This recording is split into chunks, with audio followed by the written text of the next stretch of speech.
é Histórias que Inspiram. Esse é o nosso tema de hoje, que faz parte da série de mensagens que eu tenho, Mulheres que Inspiram. E aí, embora o tema ali agora seja ali Histórias que Inspiram, que essa mensagem serve para todos, tanto para homem quanto para as mulheres, mas é um personagem de uma mulher que pouco conhecida, porque a sua referência está só em 3 versículos na verdade. E aí, o nome desse personagem aqui é Ana. E aí, sempre que a gente fala em Ana, a pessoa vai na memória, vai logo pensar na mãe de Samuel, mas não é esse personagem que nós estamos falando. Nós estamos falando daquela que está lá no livro de Lucas. Queria que você abrisse sua Bíblia, Lucas capítulo 2. E aí nós vamos falar de uma outra personagem chamada Ana. Lucas capítulo 2. Evangelho de Lucas 2, verso 36, 37 e 38. É o que nós vamos ler, esses 3 versículos, eles aí falam dessa personagem. E aí nós vamos trabalhar esse texto aqui, e depois nós vamos ver algumas coisas que faz a história de Ana ser uma história inspiradora para nós, que nós devemos tirar como exemplo e seguir o exemplo de Ana, na sua dedicação ao Senhor. Mas vamos orar para que o Espírito Santo de Deus nos guie a toda a verdade dentro desse texto, para que possamos estar aqui fazendo aquilo que o Senhor quer nesta manhã, que é agradá-lo, que é engrandecê-lo, glorificá-lo, mas mais do que tudo é ouvir a sua voz através do Espírito Santo nesta manhã. Então que possamos estar atentos a tudo aquilo que o Espírito Santo quer falar com cada um de nós.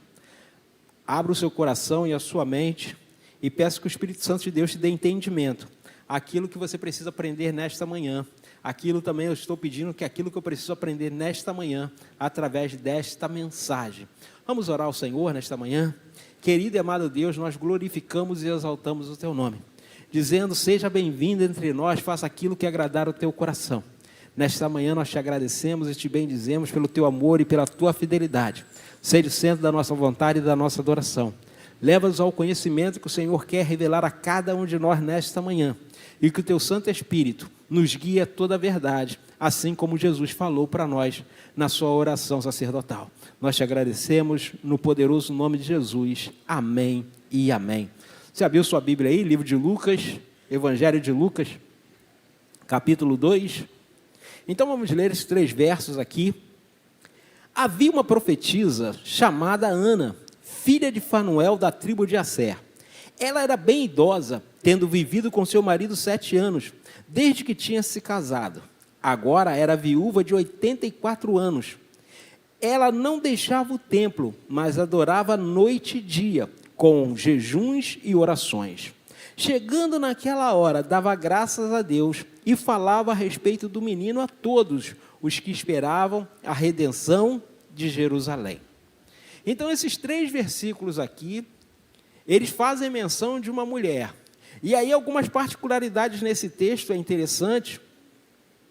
E aí, para quem estuda Antigo Testamento, e aí quando menciona aqui que ela é, na verdade, descendente da tribo de Asser, quem tem uma memória boa e um conhecimento bom do Antigo Testamento, vai estranhar esse detalhe que Lucas coloca aqui. Mas por quê, pastor? O que essa informação tem que pode se destacar? Vamos lembrar do detalhe seguinte. Quando Deus dividiu o reino de Israel, que fique bem explícito isso, que vários pregadores por aí dizem que Jeroboão dividiu o reino. Não, quem dividiu o reino foi Deus, pelos pecados de Salomão. Salomão irritou tanto a Deus, que Deus decidiu dividir o reino de Israel, por causa de Salomão. Jeroboão, na verdade, ele herdou o trono. Ele, na verdade, não dividiu, ele herdou o trono. O Senhor entregou a ele. E fez promessas a ele, sendo que ele foi infiel.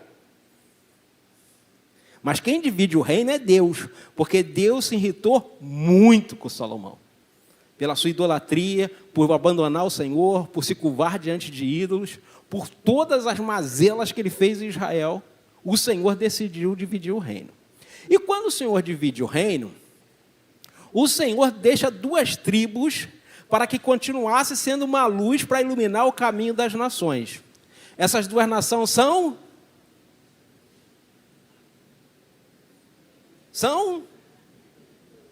Judá, que é a tribo de Davi, e Benjamim, que é a tribo de Saul. Tem gente que se esquece desse detalhe. Os 2 reis que o Senhor escolheu, por vontade própria, Jeroboão o Senhor escolheu por causa da rebelião de Salomão, mas os 2 reis que o Senhor escolhe por vontade própria, ao contrário do que a maioria dos pregadores diz, que Saul foi escolhido pelos homens e não foi escolhido por Deus também. É bom a gente sempre ler o texto, porque os caras falam sem ler o texto, aí falam um montão de besteira. Mas quem lê o texto sabe que Saul foi escolhido por Deus. Como Davi também foi escolhido por Deus. Então as 2 tribos que sobram foi dos 2 reis que o Senhor escolheu. Porque a fidelidade do Senhor permanece. Mesmo Saul tendo sido infiel com Deus. E aí o Senhor deixa essas 2 tribos. As demais tribos, as 10 outras, da qual Asser, que se não me engano é o 6º ou 7º filho de Jacó, ele pertenceria, essas tribos foram dizimadas pelo Império Assírio no ano de 722 a.C., quando Senaqueribe invade, na verdade, toda Judá, toda Israel, melhor dizendo, Samaria, e destrói ali o reino. E aí, sendo assim, essas tribos, na verdade, elas são isoladas, elas são levadas para outros reinos, e elas acabam sumindo, porque isso era uma profecia do Senhor, que o Senhor avisou durante anos, pelo menos quase 300 anos o Senhor via avisando, 250 anos mais ou menos, o Senhor via avisando, enviou os profetas, falando a respeito do que o Senhor faria, e o povo não deu ouvido aos profetas. E aí essas tribos, elas desaparecem. Mas em alguns capítulos da Bíblia, como no reino de Josafá, como no reinado de Ezequias, no reinado de Josias, a Bíblia deixa claro que o Senhor enviava profetas a essas partes dessas 10 tribos para reconciliá-los com Deus. E algumas pessoas dessas tribos, que é o caso da família de Ana, decidiram abandonar suas terras e voltar para Jerusalém e se voltar ao Senhor. E se voltar ao culto de Deus vivo. Preferindo escolher, ao invés da terra, escolherem Deus. É por isso que aqui esse texto deixa isso destacado. Lucas não escreve isso por acaso. Não existe acaso no texto bíblico. A menção que ele faz não é por acaso. É porque a própria Bíblia ela não se contradiz. Josias ele vai enviar os povos das 10 tribos, mensageiros, escribas, ele vai enviar levitas para que ensinassem a lei do Senhor, para resgatar aquele povo, porque esta é a vontade de Deus. Resgatar aqueles que são seus, aqueles que receberam a promessa da vida, aqueles que receberam a promessa da vida eterna. Então o Senhor usa ali, ele envia os levitas para estar ensinando, instruindo o povo a se voltarem ao Senhor. E como é que isso acontece? Através do ensinamento das Escrituras. Então, quando isso acontecia, várias famílias decidiram se voltar ao culto do Deus de Israel. Decidiram voltar a Jerusalém, congregar e fazer parte ali, novamente, do culto ao Senhor. Então, por isso que a história de Ana aqui começa falando do pai dela e da tribo que ela pertencia. Porque esse conteúdo é importante para Lucas, por isso que Lucas fala. Se você for observar no começo do livro de Lucas, Lucas começa dizendo assim: eu ouvi contar as histórias e decidi investigar tudo. Lucas, além de médico, Lucas também era um investigador. Ele era um historiador, que foi investigar tudo que se falou a respeito de Jesus. Lucas é o único, na verdade, que vai falar dos magos, vou indo lá, estando lá, ele vai falar ali de quem é João Batista, na verdade. Ele vai dizer o que João Batista era de Jesus, que ninguém fala. Ele vai ensinar, instruir quem é João Batista. Porque Mateus cita João Batista, João cita João Batista e Marcos cita João Batista. Mas se a gente não tivesse o livro de Lucas, como é que a gente ia saber que Jesus e João Batista eram primos de segundo grau? de terceiro, na verdade. Só Lucas que fala isso. Os outros não nos dizem. Então, Lucas, ele vai ali investigando, esmiuçando cada personagem. Ele vai trazendo e acrescentando conteúdos aos personagens, porque ele investigava a história. Lucas não conviveu com Jesus. Lucas é um estrangeiro, na verdade, que vai se converter ao cristianismo depois da morte de Jesus. Nos primeiros anos ali, e ele, na verdade, por ser um estrangeiro, ele precisava desse conteúdo. Ele precisava saber e escrever isso para gerações futuras. Por isso que ele conta essa história. E essa história tem detalhes aqui que a própria Bíblia vai explicando. Então, Ana fazia parte de uma família que decidiu se voltar ao Senhor, buscar ao Senhor, se comprometer com o culto ao Deus vivo. E aí nós vemos aqui a explicação. Então, quando nós vemos isso, não existe acaso no texto bíblico. Para que essa informação está aqui? Para que me interessa saber isso? Porque a Bíblia não se contradiz. Tudo tem uma explicação. Então, aqui Lucas está escrevendo isso por quê? Porque essa tribo, essa família, melhor dizendo, decidiu buscar ao Senhor. E isso vai refletir na vida de Ana.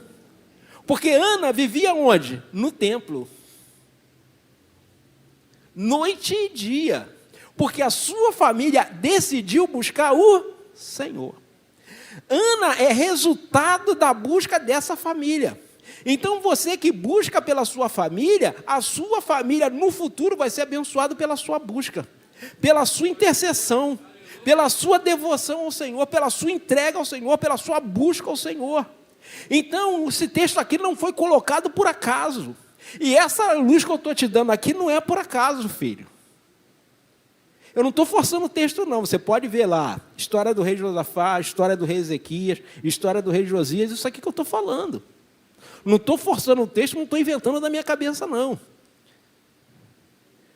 Essas tribos, o Senhor tinha interesse em resgatar o remanescente fiel, como em toda história, como em todas as nações. O Senhor sempre vai ter um remanescente fiel. É palavra dele. A nação pode estar toda perdida, toda estragada, mas tem alguém lá que o Senhor vai buscar, que o Senhor vai enviar alguém para pregar o evangelho da restauração, o evangelho da paz, o evangelho da salvação, e essa pessoa vai ser alcançada. Assim também é nas nações, assim também é na minha e na sua família. Aqueles que pertencem ao Senhor, o Senhor vai resgatar, o Senhor vai buscar. Nós precisamos continuar acreditando nisso, porque aconteceu na história da família de Ana e também vai acontecer na nossa família, porque é a promessa de Deus para nós. Se tão somente nos convertermos de todo o coração ao Senhor, o Senhor não pode voltar atrás na sua palavra. Então precisamos ter esse entendimento. E aí diz que Ana era bem idosa. Ela ficou 7 anos casada com o marido dela. E agora ela já estava com 84 anos. Ana, pelo menos aí, vamos botar por baixo. Ana ali era viúva há mais de 50 anos. Porque se casava muito nova na época. As mulheres na época se casavam muito nova. Ela ficou casada há 7 anos, ela estava com 84. Vamos colocar que Ana casou velha para os costumes da época. Vamos botar que ela casou velha, para os costumes da época. Ela casou com 17 anos, tá? Ela estava velha já, tá? Já estava ficando para titia. Ficou casada há 7 anos. Gente, casava com 12 anos, casava com 13 anos. Quando a gente olha muitas das vezes para a história de José e Maria, que aparece Maria lá, uma jovem de 20 anos, aquilo é mentira, gente. Maria devia ter no máximo 14 anos. Não tinha mais de 15. Cultura da época. Era assim, normal. Então, Ana aqui, vamos botar que ela estava com 17. Viveu 7 anos, ficou com 24. Ficou viúva. Ela estava pelo menos viúva já há 60 anos. Estou botando uma média. E nesses 60 anos o texto diz que ela se dedicou ao Senhor. Ela optou. Ela com 24 anos, ela ainda estava nova. Para a época, nem tanto. Mas ela era viúva, estava com 24 anos. poderia ter se casado novamente, poderia ter aceitado um resgatador na família, embora a família dela não tivesse mais posses de terra, provavelmente, porque, como eu falei, a família dela abandonou as terras aonde eles tinham propriedade, nas tribos lá de Asser, e vieram para Jerusalém. Certamente não tinham mais propriedades, como terra, por exemplo, que era na divisão lá, quando Josué dividiu a terra para todas as famílias, para todos os clãs. Então, a Ana provavelmente não desfrutava desse parte de terra. Mas ela poderia ter se casado. Devia ter um resgatador na família, como aconteceu com Ruth, por exemplo. Mas ela decidiu, nesses 60 anos pelo menos, se dedicar à casa do Senhor. Então, por isso que a história de Ana nos inspira. Uma mulher que se dedicou a buscar o Senhor, a servir ao Senhor. Colocou o Senhor em prioridade, em primeiro lugar na sua vida. Mesmo tendo uma vida inteira, Ana se dedicou a servir ao Senhor. E aí nós podemos ver isso aqui. E aí a nossa pergunta é: o que faz a história da profetisa Ana ser inspiradora? Esse é um dos fatos. Uma mulher que decide viver ao Senhor, para o Senhor, em servir ao Senhor. E aí a primeira coisa aí que o texto diz que Ana era uma profetisa. E aí essa profetisa aqui não é necessariamente a visão de profeta que muitas das vezes nós temos, tá? Porque quando a Bíblia aponta que o primeiro profeta a surgir depois dos 400 anos, depois de Malaquias, é quem? É quem? João Batista. Então a Bíblia seria contraditória se, no caso, Ana fosse uma profeta como na visão do Antigo Testamento. Isso só aponta para quem? Para João Batista. Mas Ana era uma mulher dedicada ao Senhor, que tinha uma revelação do Senhor, que ela, como Simeão, que é o outro personagem também, que está atrelado a essa história de Ana, veriam o Senhor antes da sua morte, veriam a redenção de Israel antes da sua morte. Por isso que o texto em Lucas entende que ela é uma profetisa. Porque ela sabia e tinha uma revelação do Senhor. Então está aí no texto, o Lucas vai dizer que Ana era uma profetisa, porque ele diz que havia uma profetisa chamada Ana. Uma pessoa que conhecia o Senhor, que ouvia a palavra do Senhor, que tinha uma revelação do Senhor. E lá no final diz que, na hora que ela entendeu que o menino que tinha chegado para ser apresentado ali era o Messias, ela começa a falar dele. Ela começa a divulgar. A nossa redenção chegou. Por isso que Lucas diz que ela é uma profetisa. Aquele que anuncia a vinda do Senhor. Aquele que anuncia a chegada do Senhor. Esse é o trabalho do profeta. O profeta, ele aponta o pecado, ele aponta o erro, mas ele também anuncia a grande salvação do Senhor. É o que Ana está fazendo. Então, por isso que ela é uma profetisa. Não nos moldes tradicionais, mas alguém que anuncia as boas novas de salvação. O Messias está entre nós. O Messias chegou. A redenção de Israel vai acontecer. Então, nós vemos aqui que Ana era uma profetisa. Então, a primeira coisa que faz a história de Ana ser uma história inspiradora para nós, Ana era uma profetisa. Repita comigo, Ana era uma profetisa. Segunda coisa aí que deixa para nós. Ana era uma mulher dedicada ao Senhor. Ela era bem idosa. Ficou 7 anos casada, viúva de 84 anos. Parte B aí do versículo 37. Ela não deixava o templo. Ela não deixava o templo. Estava lá. Detalhe aqui importante, que passa batido. Ana não é de família levítica. Quem tinha a função de servir no templo era os levitas e sacerdotes. Ana, como o texto diz, ela é da onde? Da tribo de Asser. Logo, ela não tinha descendência levítica. Mas Ana decidiu, por vontade própria, passar a sua vida e dedicar a sua vida a estar diariamente no templo, servindo no templo. Ela fez isso por vontade própria. Ela não recebia os recursos como os levitas, como os sacerdotes que recebiam os recursos que eram ofertados no templo. Ela fazia isso por livre e espontânea vontade, de coração, dedicação, porque ela entendia como Maria lá, irmã de Marta, que estar com o Senhor, estar na presença do Senhor é a melhor parte, e ninguém pode tirar isso da gente, e ninguém pode tirar isso de nós. Então você vê que Ana tinha 84 anos, podia cuidar da vida dela, tinha outras pessoas para fazer as coisas, mas ela decidiu continuar servindo ao Senhor. Ela não está aqui hoje, está chovendo. Lembrei da irmã Elizabeth Loureiro.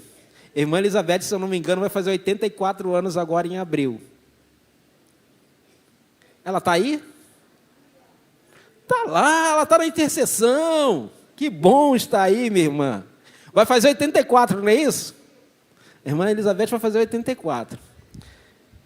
A irmã Elizabeth já teve grupo de vida. Aí, problemas de segurança pública, tudo assim, passou o grupo de vida, né? Tudo tem um tempo também, um ciclo. Na igreja, no corpo de Cristo, tem um ciclo. E aí, a irmã Elizabeth trabalha na visitação, fazia parte de uma equipe do plantão de oração na quinta-feira. E aí, a idade vai chegando, ela vai diminuindo o ritmo. Aí ela estava só na visitação. Mas quem é servo, filho, não tem jeito. Aí ela veio falar comigo esses dias: pastor, estou voltando para a intercessão de 15 em 15 dias. 83 anos, filho. Você está com 50 aí, está reclamando? Você está com 30, está reclamando? É, filho. Quem é servo. Não tem desculpa para servir. Não tem pretexto para não servir. Quem é servo. A gente usa como referência porque é referência. Ano passado, no aniversário dela, eu dei uma caneca para ela. Aí estava escrito o quê? Lá, com umas flores bonitonas assim, escrito: mulheres que inspiram. Do outro lado, Elizabeth Loureiro. Porque é uma mulher que inspira, gente. Uma história que inspira. Serviço, dedicação. Tem lutas? Tem. Tem dificuldades? Tem. Mas tem prazer em servir a casa do Senhor. Porque é uma escolha, é uma decisão. Não olha as dificuldades, mas olha as oportunidades que Deus lhe confia, que Deus lhe concede. Então isso tudo é importante. Então Ana também era uma mulher dedicada ao Senhor. Ela não deixava o templo. Então nós precisamos aprender com essas histórias inspiradoras. História que nos inspira a continuar, a nos manter na presença do Senhor, a trabalhar na presença do Senhor. Quando o Senhor me chamou, eu tinha 8 anos. Eu estou com 27, tem 19, né? Brincadeira, gente, estou com 53. Já são 45 anos que o Senhor me chamou. Comecei novo, já daria para aposentar, né, gente? 45 anos. Vou dizer aí, 45 eu não posso dizer não, que eu dei umas vaciladas, dei umas escorregadas, tirei umas férias, essas coisas de jovem, aquela coisa toda. Mas vamos botar aí 40 anos de serviço no reino. Filho, enquanto o Senhor der força, vai ser mais 40 se o Senhor permitir, vai ser mais 30, mais 10, não sei. Porque servir é um prazer, servir você é um prazer. Ajudar você em alguma coisa é um prazer. Fazer alguma coisa por você é um prazer. Orar por alguém é um prazer. Quando alguém me pede oração, é um prazer. E aí, lá no meu telefone, agora anota no telefone, vira e mexe alguém e fala: pastor, ora por esse sentido, não sei o quê. E aí, às vezes eu pergunto: e aí, fulano, como é que está? Como é que aconteceu? Conseguiu fazer a cirurgia? Conseguiu a resposta? Conseguiu o tratamento? Conseguiu o atendimento? Porque é um prazer. Ninguém pede oração a gente por acaso, gente. O ímpio não vai parar você no meio da rua para te pedir oração por acaso. Isso é uma intervenção do Espírito Santo. A gente precisa ter esse discernimento. O bebum não vai parar você à toa no meio da rua para te pedir oração. Não vai, gente. Tem um propósito de Deus nisso. Você pode até achar, cara, que bebum chato, vem pedir oração de novo. Mas, filho, tem que ter uma intervenção. Jesus falou, ninguém pode vir a mim se o Pai não enviar, gente. E ninguém pode vir a nós também pedir alguma coisa do reino se o Pai não enviar. A não ser alimento, tá? Quando vem pedir alimento é outra coisa. Mas oração, intercessão, é Deus que está mandando, é o Espírito Santo está mandando para você. Então aproveite as oportunidades de ser canal de bênção para alguém. De ser um canal de bênção para as pessoas. Porque Ana era esse canal. Ela estava na casa do Senhor, servindo ao Senhor. Terceira aplicação nossa. Ana vivia na casa do Senhor, vivia no templo, mas Ana era uma adoradora. Porque tem gente que vive no templo, mas não é adorador, gente. É qualquer outra coisa. Mas nós vivíamos no templo para adorar, para servir, para se dedicar ao Senhor, para se entregar ao Senhor. A minha adoração não é só quando está no louvor, não. A minha adoração é tudo. É um pacote completo. Quando eu faço alguma coisa por alguém, é a minha adoração. Quando eu vou numa visita, o pessoal aí do evangelismo, do acolhimento aí, às vezes me chama para fazer algumas visitas. É um prazer ir. Tivemos lá na irmã Terezinha, semana passada, né, Diácono? Tivemos lá na irmã Terezinha. Prazer. Está lá conversando, tomando um café, contando uns casos. Bênção. Aí ela conta a história de um jeito, aí seu Bernardo conta a história de outro. Cada um conta uma versão da mesma história. E aí briga, né? Mas é um prazer fazer isso, gente. Porque quem é adorador entende que tudo é adoração. Uma visita é adoração. Você fazer alguma coisa para alguém, uma intercessão, é uma adoração. Quando você está orando pela vida de alguém, é adoração. Tudo é adoração, é serviço. Nós fomos chamados para isso. Então tenha prazer em fazer as coisas do Senhor. Quando você faz alguma coisa, é um prazer. Eu falava na reunião na semana passada com os obreiros, e nós estávamos falando, quando eu tenho oportunidade, às vezes eu estou no culto, e aí o pregador está lá, e eu vou lá, pego um copo d'água para o pregador, é porque a Bíblia diz o seguinte, a gente tem que ler a Bíblia e aproveitar essa oportunidade, gente. A Bíblia de Jesus falou o seguinte, aquele que servir um copo d'água a um profeta na condição de profeta, vai receber o quê? Galardão de profeta.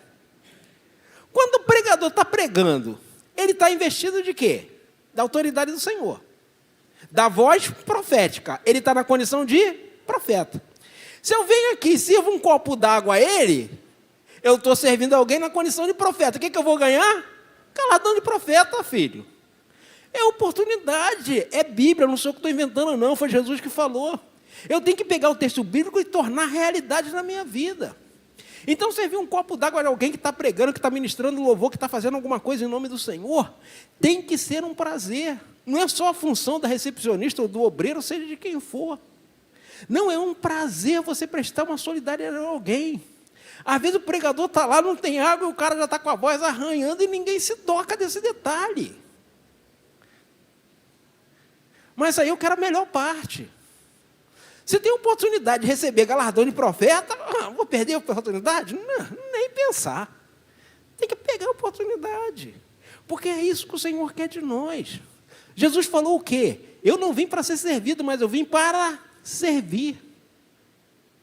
O meu pai trabalha até agora. Ou seja, o meu pai serve. Trabalhar é servir, gente. Até agora. E eu também. Se Deus, o Criador, trabalha, se o Filho trabalha, imagine nós, gente. É o desejo do Senhor seguirmos os passos do Mestre. Somos discípulos, não somos seguidores de Jesus, não somos multidão, nós somos discípulos. E a função do discípulo é fazer aquilo que o Mestre faz.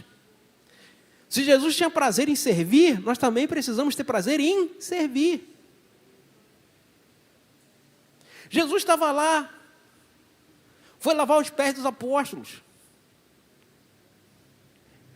Lavar os pés de alguém era a função mais degradante dos funcionários, dos empregados, dos servos da casa.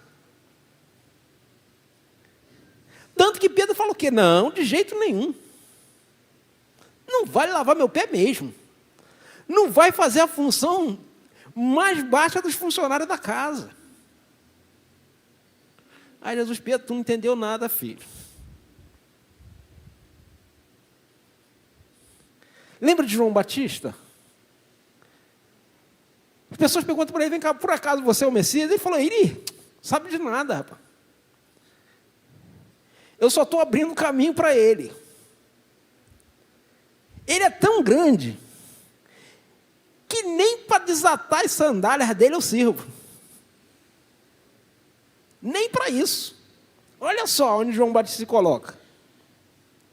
Ele bota a importância de Cristo tão alta, que para ele tirar as sandálias de Cristo, nem isso ele tinha condições. Mas aí Jesus, quando fala de João Batista, diz, entre nascido de mulher, não teve ninguém tão grande quanto João Batista. Olha só. Então servir tem que ser um prazer, e Ana servia, Ana adorava o Senhor, Ana era uma adoradora. Então quando eu sou adorador, eu sou servo. E quando eu sou servo, eu sou adorador. Uma coisa está atrelada à outra, não dá para separar. Então servir é um prazer, orar pelas pessoas é um prazer. Fazer qualquer coisa é um prazer. Tirar uma dúvida de alguém, de um texto bíblico, é um prazer. Ensinar alguém é um prazer. Um dos ministérios que eu tenho, um dos dons que eu tenho, é o dom de ensinar. É um prazer para mim estar na sala de aula, trocando com os alunos, conversando com os alunos, tirando dúvida dos alunos. É um prazer. Isso traz uma alegria de você estudar uma lição para dar uma aula. Tem 5 alunos, não importa. Tem 10 alunos, não importa. Tem 50, que bom. Não importa. Tudo é bênção. É porque é um prazer exercer o ministério que o Senhor me deu. Então, quando nós fazemos isso, nós definitivamente alegramos o coração do Senhor e nós nos demonstramos como verdadeiros adoradores. E lembra que Jesus falou? Esta é a hora, e a hora chegou, em que o Pai busca os verdadeiros adoradores, que o adorem em espírito e em verdade. Então, isso que o Senhor procura. Só tem 2 coisas que o Senhor procura, gente: os verdadeiros adoradores e os fiéis. Qualquer outra coisa que você pensar, a Bíblia não diz.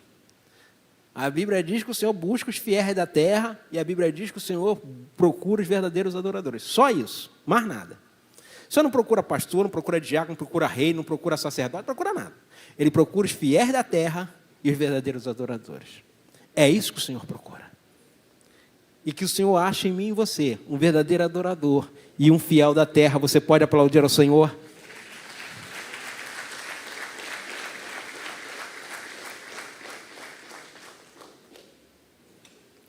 A 4ª coisa aí, Ana era uma mulher cheia do Espírito Santo de Deus. Pastor, aonde você viu que Ana era uma mulher cheia do Espírito Santo de Deus? Só lê o texto, filho. Versículo 38. O que diz aí? E chegando naquela hora, dava graças a Deus e falava a respeito do menino a... Quem você acha que revelou ao Espírito Santo que Jesus era o Messias? A fada? O duende? Não tem como, gente. Tem que ser quem? O Espírito Santo, gente. Tem que ser o Espírito Santo, gente. A gente só sabe que Cristo é o Senhor por quê? Por causa do Espírito Santo. A gente só reconhece que o Senhor está na condição, está na situação, através do Espírito Santo. Às vezes a gente está passando por uma situação terrível. E de repente o Espírito Santo de Deus fala com a gente, traz uma paz, uma convicção de que Deus está no controle. Isso é uma intervenção do Espírito Santo na nossa vida. A paz não vem por acaso. A paz no meio da tribulação, no meio da dificuldade, vem porque o Espírito Santo de Deus está falando com a gente. E aqui Ana tem uma revelação do Espírito Santo. Aquele não era mais um menino que estava sendo apresentado no templo. Aquele era o Messias. Aquele era o Rei. Aquele era o Senhor. Então havia uma ação do Espírito Santo ali na vida de Ana. E Ana era uma mulher cheia do Espírito Santo. Porque naquela hora ela entendeu que aquele era o escolhido. Então assim também precisa ser na nossa vida. Nós precisamos ser cheios do Espírito Santo. Para na hora do momento difícil, nós discernirmos as coisas espirituais, as coisas do Senhor, entendermos as coisas do Senhor, aplicar as coisas do Senhor. Então Ana ali, ela olha para o Senhor ali, ela olha para o menino e entende que aquele menino é o Rei, aquele menino é o Senhor. Então nós precisamos nesse tempo entender isso e dar graças ao Senhor. Então Ana, sendo cheia do Espírito Santo, ela olha e vê, aquele menino é diferenciado, aquele menino não é qualquer um, aquele menino é especial. Então quando a gente olha isso, e a gente começa a olhar para a nossa vida, em quantos momentos o Espírito Santo fala conosco, em quantas situações adversas o Espírito Santo fala conosco. Às vezes as pessoas olham assim, mas por que ele está tranquilo? Por que ele está em paz? Se o diagnóstico é contrário, se os médicos não deram esperança, da onde ele tira esperança? Da palavra, do Espírito Santo de Deus, que nos enche, que nos move, que mostra que o Senhor continua no controle. O Senhor só não está no controle não é quando tudo está bem não, gente. O Senhor não está no controle quando tudo dá certo não. É na hora da dificuldade que a gente vê que o Senhor está no controle, Ele não perdeu o controle.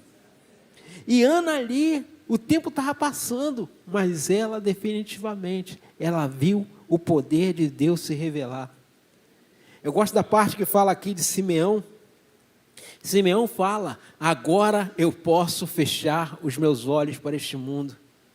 Agora eu já posso morrer, porque os meus olhos viram o Rei. Isso é uma ação do Espírito Santo que mostra para nós que tudo vai dar certo, não porque somos bons, mas porque o Senhor está no controle de todas as coisas. Então Ana creu nisso, Ana acreditou nisso e recebeu do Senhor esta revelação. E aí o que Ana fez com essa revelação que ela recebeu do Senhor? Eu recebi a palavra de salvação, glória a Deus, estou salvo. E temos que proclamar as pessoas. O que o texto diz aí? Naquela hora, ela dava graças a Deus. Glória a Deus porque somos salvos em Cristo Jesus, nosso Senhor. Mas e o que a gente faz com isso? Guarda no bolso? Guarda no coração? Tem que guardar mesmo no coração. Mas Ana fazia o quê? Falava a respeito do menino a quem? A todos. Os que esperavam a redenção de Jerusalém. Todos que compartilham. Todos que esperam e aguardam a vinda do Senhor. Creia, acredite, o Senhor está voltando. Aqui na condição de Ana era, o Messias está chegando entre nós. E aí na nossa condição hoje o Senhor está voltando para restaurar e relevar a sua igreja para a eternidade. Então esta é a mensagem que precisamos continuar divulgando. Precisamos continuar falando, precisamos continuar contando os feitos que o Senhor tem realizado nas nossas vidas. Então tudo isso faz que nós sejamos realmente cheios do Espírito Santo. E aí Ana era uma mulher grata, ela dava graças a Deus, ela agradecia o Senhor por participar daquele momento. Olha que alegria. Jesus, quando ele fala com os apóstolos, ele diz, rapaz, vocês estão tendo um privilégio que vocês não estão entendendo. Os reis queriam estar no lugar de vocês. de verem o Messias, o anunciado de Deus, que veio reconciliar a humanidade com Deus e não puderam. Você acha que Davi não queria isso? Mas vocês estão tendo essa oportunidade e não estão desfrutando deste momento. Vocês estão desfrutando deste momento de estar com aquele que virá resgatar a humanidade para Deus. Então nós precisamos anunciar e falar às pessoas: o Senhor está voltando. Nós temos uma data de validade, essa data de validade está vencendo. Os dias estão contados. Nós estamos numa contagem regressiva. Assim como muitas das vezes nós temos a contagem regressiva aqui antes de começar o culto, nós estamos numa contagem regressiva para a vinda do Senhor. E precisamos proclamar e anunciar isso. Não colocando terror em ninguém não, mas falando que a nossa esperança é o Senhor. Porque todas as coisas nesse mundo, todos os projetos, todos os planos, pacotes políticos, econômicos, projetos políticos, econômicos, tudo isso passa. Sempre foi assim. Todos os reinos passam. Essa semana eu estava dando aula a respeito da mensagem do livro de Naum. E aí ele fala ali que todos os reinos, por mais poderosos que eles possam ser, eles têm uma data de validade, eles têm um prazo. E assim foram. Aí eu falava com o Orivelso, o império que mais tempo esteve, né, na crista da onda, como a gente dizia antigamente, foi os egípcios, né? O tempo que eles permanecem ali como senhores ali do mundo antigo, mas foram derrotados, foram humilhados. Com todo o poderio, foram humilhados. E aí impérios se sucederam a eles, foram levantando. E cada um a um, foi caindo, como peça de dominó que vai caindo. Mas aí é como Daniel fala lá para Nabucodonosor. Tem um reino que permanece para sempre, que é o reino de Deus, que destrói todos os reinos anteriores, mas ele é o único que vai permanecer para sempre. Então, quando nós entendemos isso e nós nos alegramos disso, essa é a mensagem que nós temos para o mundo. A mensagem da esperança, a mensagem da fé. Isso nós fazemos por quê? Porque precisamos divulgar o reino de Deus, precisamos divulgar a vinda do Senhor. Precisamos proclamar e anunciar que o Senhor vem buscar a sua igreja e Ele precisa nos encontrar no meio dos fiéis, no meio daqueles que creem que Ele é o Senhor. Ela falava dos meninos a todos que esperavam a redenção de Jerusalém. Então nós estamos aqui neste meio e precisamos ter essa história de Ana como uma história inspiradora, seguir os passos de Ana, sermos alguém que exerce o ministério, sermos alguém que tem prazer de se dedicar à casa do Senhor, à obra do Senhor, sermos alguém que é um adorador verdadeiro, ser alguém que é cheio do Santo, ser alguém que é alegre. Ana era uma mulher grata, tinha gratidão no seu coração, ela dava graças a Deus, ela tinha alegria de estar ali, ela não estava fazendo aquilo com pesar, porque ela estava esperando a oportunidade de ver a redenção de Jerusalém, e o Senhor permitiu a ela. A Bíblia não fala mais nada sobre Ana. Quantos anos ela viveu depois desse encontro?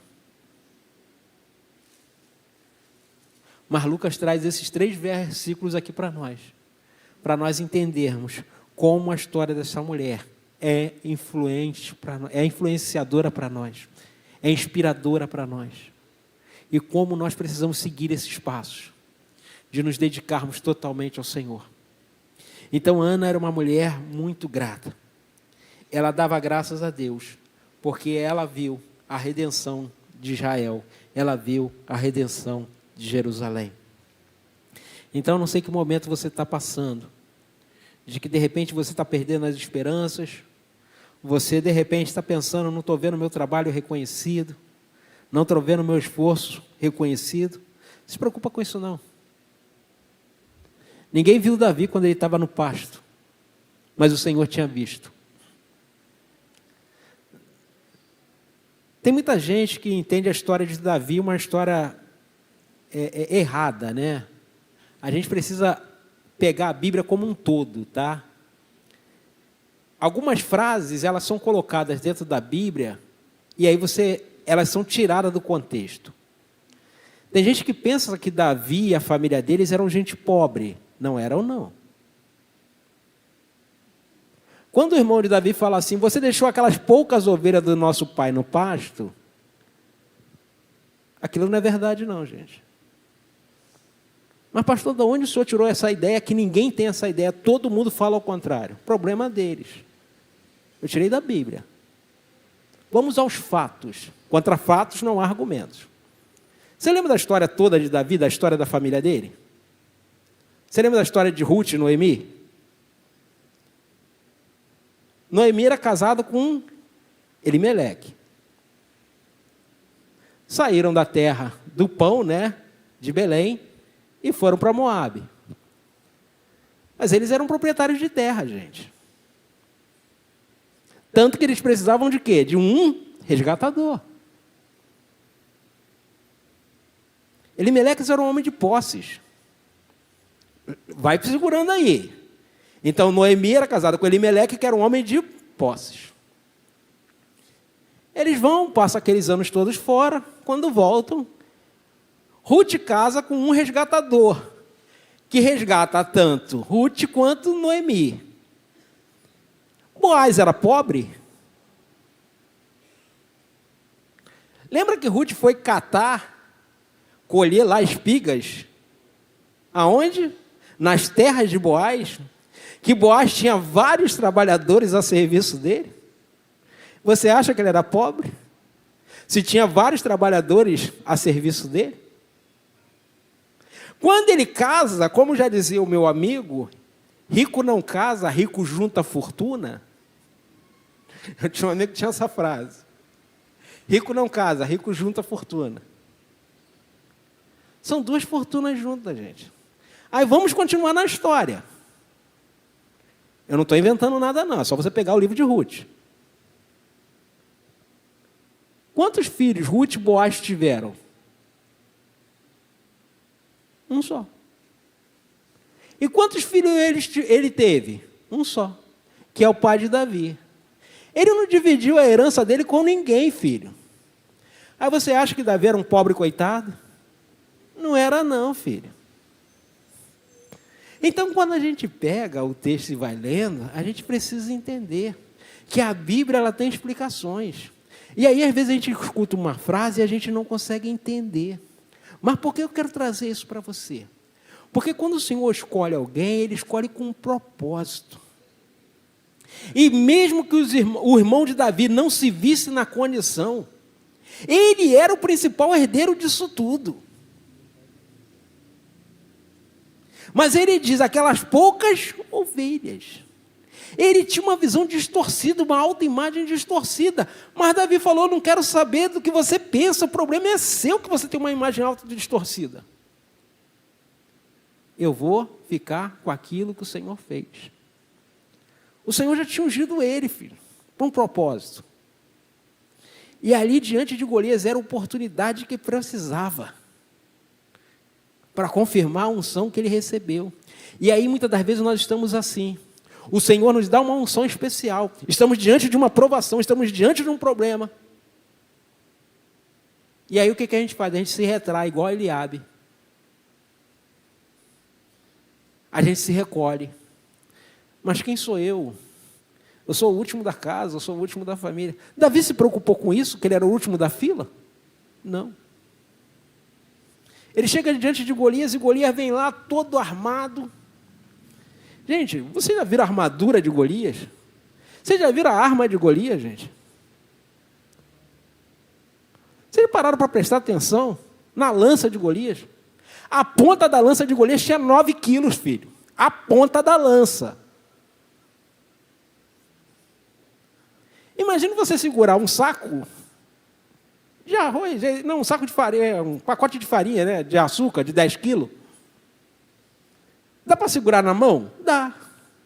Mas imagine a ponta da lança ter quase a quilo de peso. Só a ponta da lança, não está falando da lança inteira não, gente. Davi olha para aquele cara e vê nele uma oportunidade de glorificar o nome de Deus e de assumir a unção que ele recebeu. Então nós precisamos aproveitar as oportunidades que Deus está nos dando. O Senhor te deu o dom da intercessão, então interceda. O Senhor te deu o dom para orar, ore. O Senhor te deu o dom para abençoar, abençoe. O Senhor te deu o dom para visitar, visite. E faça a obra do Senhor, aquilo que você recebeu. Então Ana, como eu falei, ela não era de família levítica, mas ela decidiu servir no templo do Senhor, dedicar sua vida à casa do Senhor. E ela foi recompensada. E se nós decidimos servir ao Senhor, não será diferente conosco. Porque servir o Senhor tem que ser um prazer. Servir o Senhor nós fazemos com alegria, não é com peso, não. Isso eu aprendi com minha mãe. Minha mãe, assim, era uma mulher que inspira, né? Uma mulher inspiradora também, igual Ana. Minha mãe trabalhava fora, minha mãe era doméstica. Segunda a sexta-feira. Teve períodos que minha mãe saía na segunda, voltava quarta à noite. Eu tenho ali, né? A Sheila e a Marlene conheceram minha mãe. Minha mãe saía, segunda-feira, chegava quarta à noite. Saía quinta de manhã, só voltava no sábado de manhã. 5 filhos para criar. Nunca viu dificuldade. Final de semana, bolo. O casamento de vocês dois foi minha mãe que fez o bolo, não foi? Para você ter uma ideia. Estou usando elas ali porque elas, né? Minha mãe fazia bolo no final de semana. Trabalhava a semana inteira para fazer bolo no final de semana. Aí no domingo estava cansada? Não. No domingo minha mãe era professora da escola bíblica. A gente cresceu aqui na primeira igreja do bairro, aqui, a primeira igreja batista aqui. Terceiro domingo, tinha um almoço da construção. Todo terceiro domingo aqui na primeira igreja batista. Você conhece alguém que tem mais de 40 anos de igreja batista aqui? Pode perguntar. Só tinha a parte antiga ali. Estava construindo um templo que a gente chama de Templo Novo, que não é tão novo assim. Mas minha mãe, todo terceiro domingo, minha mãe ia para a igreja sábado, depois de trabalhar a semana inteira. Ficava sábado trabalhando, trabalhava domingo o dia inteiro na igreja pelo almoço. Segunda-feira voltava a mesma rotina. Eu nunca vi minha mãe reclamar, porque ela era uma verdadeira adoradora. Ela tinha prazer de servir na casa do Senhor. Eu aprendi isso com ela, filho. Era a referência que eu tinha, é a referência que eu tenho até hoje. Ter prazer de se dedicar às coisas do Senhor. Não tinha dia ruim. Minha mãe só diminuiu o ritmo por causa de saúde, filho. Minha mãe teve 2 derrames. Mas mesmo assim minha mãe continuava cozinhando. Depois eu mudei de igreja, eu fiz fazer parte, fui até no aniversário da igreja semana passada. Aqui onde é Batista Central aqui do bairro. Aí eu me lembro que a irmã decidiu fazer o almoço, aí veio conversar comigo. Jorge, tem como você pedir a sua mãe para vir ajudar a gente aqui a fazer o almoço? Porque assim, aqui todo mundo pode ajudar, mas ninguém tem experiência para fazer 200 almoços. E lá estava minha mãe. Prazer de servir na casa do Senhor. Então essas histórias nos inspiram. Como falei da irmã Elizabeth e tantas outras irmãs aqui que a gente pode aí enumerar. Prazer de servir na casa do Senhor. Fui lá na casa da irmã Terezinha. Estava fazendo o quê? Tapete. Ela faz o tapete com aqueles retalhos. Para quê? Para vender para a obra do Senhor. Prazer de estar servindo. Por problema de mobilidade, não pode estar vindo à casa do Senhor. Mas está em casa fazendo o quê? Servindo ao Senhor. Não necessariamente precisa estar aqui dentro da igreja servindo ao Senhor. Ela está em casa, mas está servindo ao Senhor. Ela não está parada. 95 anos, né? 98? Olha só. Você está com 60, está reclamando, filha? Ainda falta 38 para tu chegar lá. Olha só. É dedicação. Você não vai fazer o que o outro faz, mas o Senhor sempre vai te dar um lugar para servir. Sirva com o que o Senhor te deu. O apóstolo Pedro diz: cada um sirva ao seu irmão, como bom dispenseiro da multiforme graça de Deus. Se é para orar, ore. Se é para fazer tapete igual a irmã Terezinha, faça tapete. Se é para costurar, costure. Se é para desenhar, desenhe. Se é para pintar alguma coisa no tecido, sei lá, seja o que for. Use os dons, use os talentos que você recebeu de Deus para servir. Seja como Ana, dedique-se à casa do Senhor, à obra do Senhor. Faça o melhor para o Senhor. Que a sua vida seja um prazer. Que a sua vida tenha vontade e desejo no coração de sempre servir ao Senhor, sempre servir à igreja, sempre servir ao corpo de Cristo, ao servir os irmãos. Então, que nós cheguemos lá, aos 84 de Ana, servindo ao Senhor, ou indo além, aos 98 da irmã Terezinha, servindo ao Senhor, fazendo algo produtivo para o Senhor. Eu não tenho habilidade para fazer tapete, né? Trabalho manual para mim é habilidade zero, coordenação motora muito ruim, mas eu faço outras coisas. Então, quando o Senhor der força, der capacidade, der entendimento, vou servir, porque servir é sempre um prazer. É sempre prazeroso servir ao Senhor. Então, pega essa história de Ana. Lê em casa só 3 versículos, gente.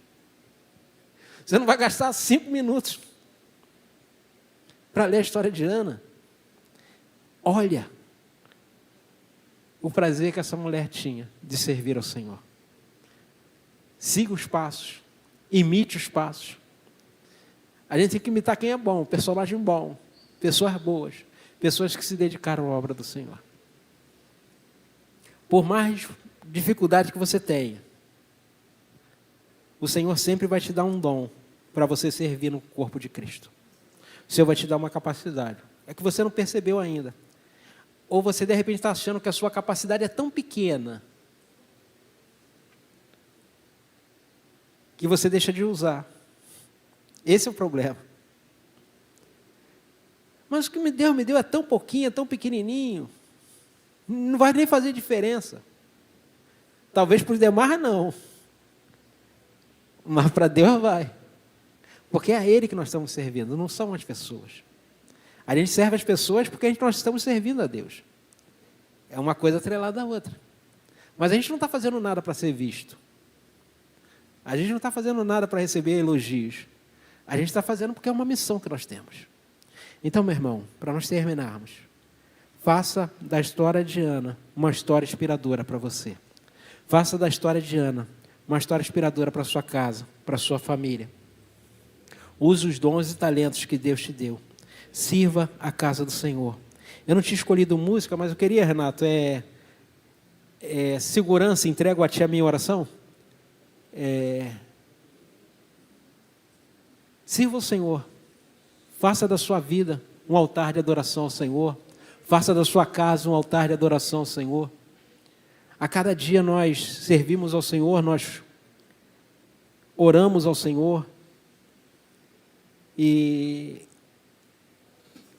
tem coisas que o Senhor coloca nas nossas mãos.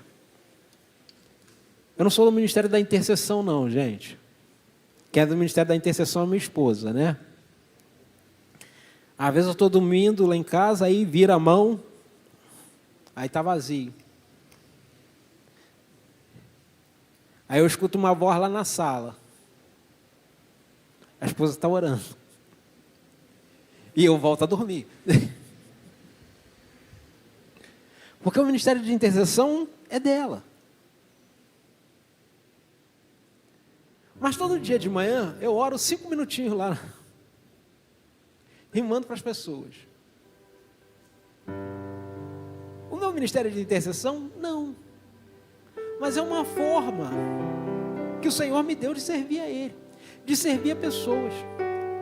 E aí eu passo para um, que passa para outro, que passa para não sei quem, que passa para não sei quem. E aí vira e mexe, alguém manda retorno dessas orações que está alcançando.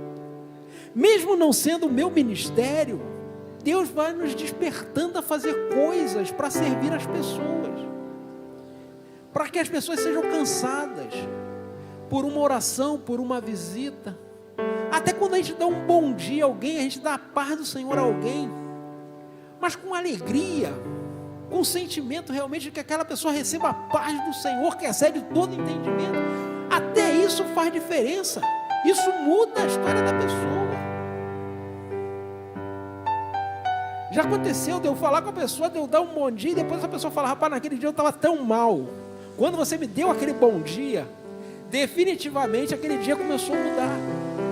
Através de uma palavra que parecia ser corriqueira, mas aquela pessoa precisava escutar aquilo naquele momento. E não somente um bom dia, mas uma palavra, um bom dia com esperança junto. Então quando você faz isso, você anima outros, você dá esperança a outros. Então aproveite as oportunidades que o Senhor dá de servir na casa dele. Nós temos muitas pessoas aqui na igreja passando por dificuldades. Pessoas doentes, pessoas com desafios. Ontem o pai do Enzo, o Marcelo, me mandou uma mensagem. Eles estão passando por um momento mais difícil ainda. O Enzo utiliza um suprimento especial, porque o Enzo não pode se alimentar normalmente, porque ele faz radioterapia. E cada suprimento é em torno de 90 a 110 reais mais ou menos os preços. Para você ter uma ideia, ele toma 4 diferentes, porque ele não pode se alimentar normalmente. E aí, para completar a dificuldade da família, o Marcelo está desempregado. Então olha só, você acha que está passando por um problema? A família que está com um filho com câncer, fazendo tratamento agora, a mãe vive mais no hospital. Sempre que o menino está no hospital, ela tem que estar no hospital, porque ele tem 11 anos, precisa de acompanhante, é obrigatório ter acompanhante. Então olha só a dificuldade. Esse é um caso de uma família que precisa de oração. Esse é um dos casos, tem outros. Nós estamos ali com o Douglas, o Valsenir, que precisa das nossas orações, precisa da nossa intercessão. E tantos outros irmãos aqui. A irmã Maria Araújo veio falar comigo, a irmã dela está fazendo radioterapia. A filha estava, agora a irmã. Olha só quantas pessoas precisam da nossa intercessão, precisam da nossa oração. E aí às vezes a gente preocupado com outras coisas secundárias. E pessoas sofrendo, precisando da nossa intercessão. Então use a sua voz. Use a sua conexão com Deus para orar pelas pessoas. Se você precisar, eu passo o nome de um montão de pessoas que precisam de oração para você. Para você aproveitar e orar pelas pessoas. Colocar lá no seu caderno de oração. Colocar no seu telefone para você olhar e lembrar das pessoas. Queria que você se colocasse de pé. Nós vamos cantar esta canção.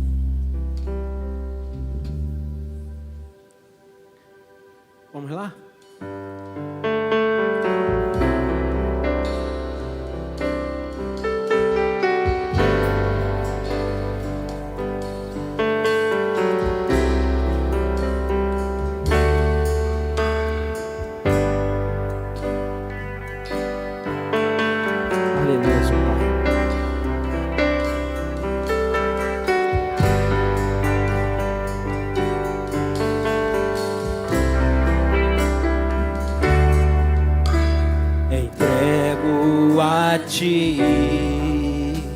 A minha oração, pois Tu és, Senhor, fonte de águas vivas que há em mim. És a minha esperança, és a minha esperança, eu descanso em Ti. Posso confiar que a vitória está por vir. Declaro, entrego a ti a minha oração, pois tu és, Senhor, fonte de águas vivas que há em mim. És a minha esperança, eu descanso em ti. Posso confiar que a vitória está por vir. Declare: seguro estou em ti, tu és o Deus de amor. Não temerei o mal, tu és o grande eu sou. Eu ergo minhas mãos, preciso receber a tua palavra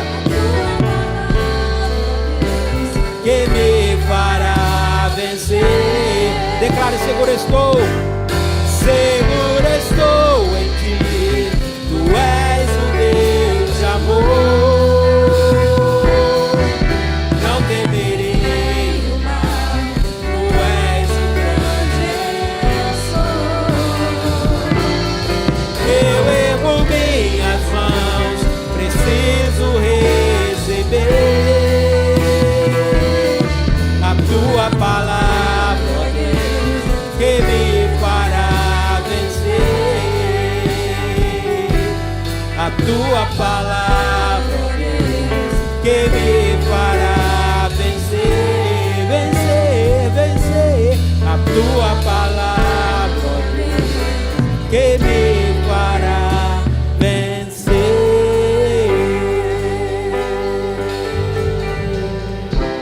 Aleluia.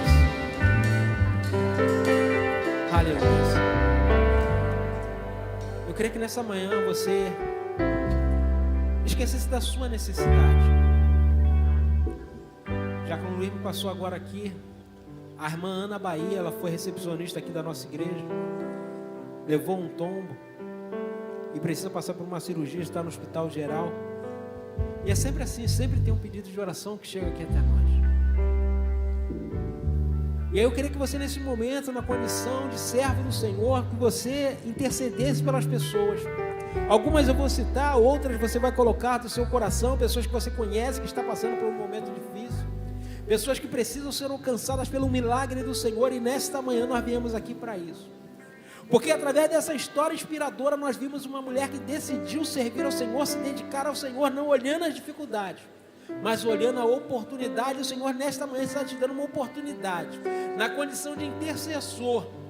E é como eu falei, muitas das vezes você vai dizer: pastor, esse não é o meu ministério, mas é uma oportunidade que o Senhor está te dando nesta manhã, de capacitar você para um novo despertar, de você interceder pela vida das pessoas.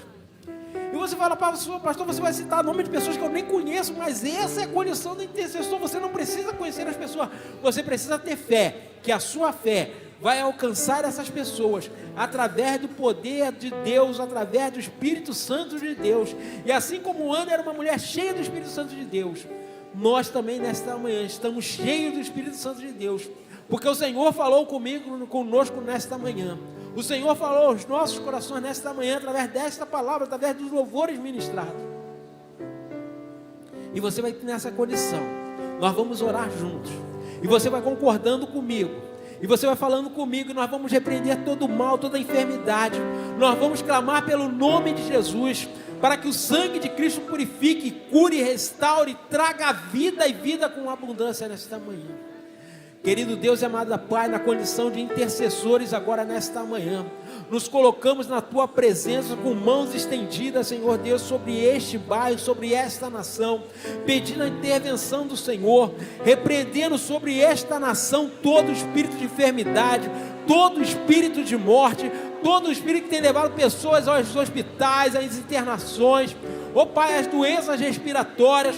Nós estamos entrando no outono e nós repreendemos todo espírito, Senhor Deus, de enfermidades respiratórias em nome de Jesus. Nós declaramos a falência do inferno sobre nossas vidas, sobre nossas famílias. Nós colocamos agora, Senhor Deus, a esperança do Senhor, que é a nossa força, Senhor Deus, e trazemos, Senhor Deus, o poder do Senhor que se manifesta neste lugar, sobre esta igreja, como intercessores, unimos a nossa fé, expulsando e determinando agora, Senhor Deus, em nome de Jesus, que o Teu poder seja manifestado em nosso meio, trazendo à existência aquilo que não existe, repreendendo todo espírito de enfermidade, todo espírito contrário, bata em retirada, e caia por terra em nome de Jesus. Nós declaramos saúde, restauração, cura, vida abundante sobre a vida das pessoas. Nós colocamos esses casos que temos citado. Pai, em nome de Jesus, vai visitando as pessoas que estão internadas, fazendo tratamento. Pai, colocamos a irmã Ana como chegou aqui, como citamos o caso do Enzo. Senhor Deus, precisamos do milagre. Pai, abre uma porta de oportunidade para o Marcelo. Pai, uma porta melhor do que a que ele estava. Senhor Deus, nós clamamos pelo Teu socorro, clamamos pelo Teu favor sobre a vida do Enzo, para que nós possamos testificar e testemunhar a Sua bondade. Colocamos, Senhor Deus, a vida da Priscila, Senhor Deus, filha da Sandra, Pai, que passou por um acidente, Senhor Deus, colocamos nas Tuas mãos, está esperando, Senhor Deus, no procedimento, Pai, porque o primeiro não teve sucesso, nós colocamos nas Tuas mãos, pedimos a Tua intervenção. A irmã Betinha colocamos nas Tuas mãos, e tantos outros casos que nós temos conhecimento, Senhor Deus, nós colocamos no Teu altar agora, pedindo a Tua intervenção. Traga saúde, traga vida abundante sobre essas pessoas, traga restauração. Na condição de ministro da casa do Senhor, nós cremos no poder da adoração, nós cremos na intercessão da igreja, nós cremos no poder do Senhor que está sobre nós, e declaramos agora, em nome de Jesus, você que está nos assistindo através do canal, você que está aqui presente e está com alguma dor, com alguma enfermidade, nós declaramos agora a cura do Senhor sobre a sua vida, cura do Senhor sobre você, cura do Senhor sobre alguém que você está colocando no altar do Senhor, cura, saúde, poder do Senhor para manifestar neste lugar a cura, a restauração total e completa, vida abundante sobre você, sobre essa pessoa que você está colocando na presença do Senhor, pelo poder do Senhor Jesus. Nós declaramos agora que o Senhor já nos abençoou, em nome de Jesus, amém e amém. Você pode aplaudir o Senhor, aleluia, louvado seja o nome do Senhor. Minha irmã, meu irmão, aproveite essas oportunidades que o Senhor está te dando nesse tempo, de ser um canal de bênçãos, de ser um instrumento para as outras pessoas. Não perca essa oportunidade. Esse é o tempo de nós usarmos o poder que o Senhor nos deu para abençoarmos as pessoas e fazermos que o nome do Senhor seja glorificado e testemunharmos da bondade e da misericórdia do Senhor, da fidelidade do Senhor sobre nossas vidas. Cada dia é uma oportunidade que o Senhor nos dá de sermos um instrumento para abençoar outras pessoas. Que você saia daqui com essa história inspiradora no seu coração. Que você saia daqui querendo seguir os passos de Ana, sendo uma serva dedicada ao Senhor, abençoando vidas e proclamando e anunciando que o Senhor está voltando e que breve estará entre nós, levando a sua igreja para viver a eternidade com Deus. Amém? Logo mais, pastor William Barbosa conosco aqui, nos abençoando nesta noite. Certamente será bênção. Convide alguém. Como eu falei, às vezes a gente perde a esperança porque temos convidado, a pessoa nunca vem. Caminha mais uma milha, convida mais uma vez, continua batendo. Como já dizia o ditado, água mole em pedra dura, tanto bate até que fura. Uma hora esse coração de pedra vai furar, uma hora o coração de pedra vai ceder, porque Deus está no controle. Então aproveite essa oportunidade e certamente Deus vai abençoar a sua vida e a sua casa. Uma palavra de oração para nós encerrarmos aqui. Que Deus continue abençoando. Querido Deus e amado Pai, muito obrigado por esta manhã. O Senhor trazer essa história inspiradora para nós. Que nós possamos continuar, Senhor Deus, seguindo os passos a cada dia, para sermos instrumento nas Tuas mãos, para abençoar outras vidas onde estivermos. Leva-nos de volta para casa, guardados e protegidos nas Tuas santas mãos. Pedimos agora, Senhor Deus, pela essa chuva que cai sobre o estado, sobre outros estados também. sobre as pessoas, Senhor Deus, que perderam parentes e entes queridos. Nós pedimos que o Teu Espírito Santo esteja confortando e consolando os corações. Nós sabemos que as nossas cidades não têm segurança o suficiente, não são preparadas, Senhor Deus, embora haja tanto recurso, Senhor Deus, investido, mas muitas das vezes investido da forma incorreta. Mas nós não queremos saber desses detalhes, nós queremos saber que o Senhor continua no controle de todas as coisas. Então vá com o Teu Espírito Santo consolando essas famílias que perderam entes queridos neste tempo, e vá trazendo justiça sobre esta nação, porque o Senhor é o justo juiz. Nós não podemos contar com a justiça dos homens, mas podemos contar com a justiça do Senhor. Então vai de encontro às necessidades nesse tempo. Nós te agradecemos no poderoso nome de Jesus. Amém e amém. Que o Senhor abençoe rica e abundantemente. Aleluias.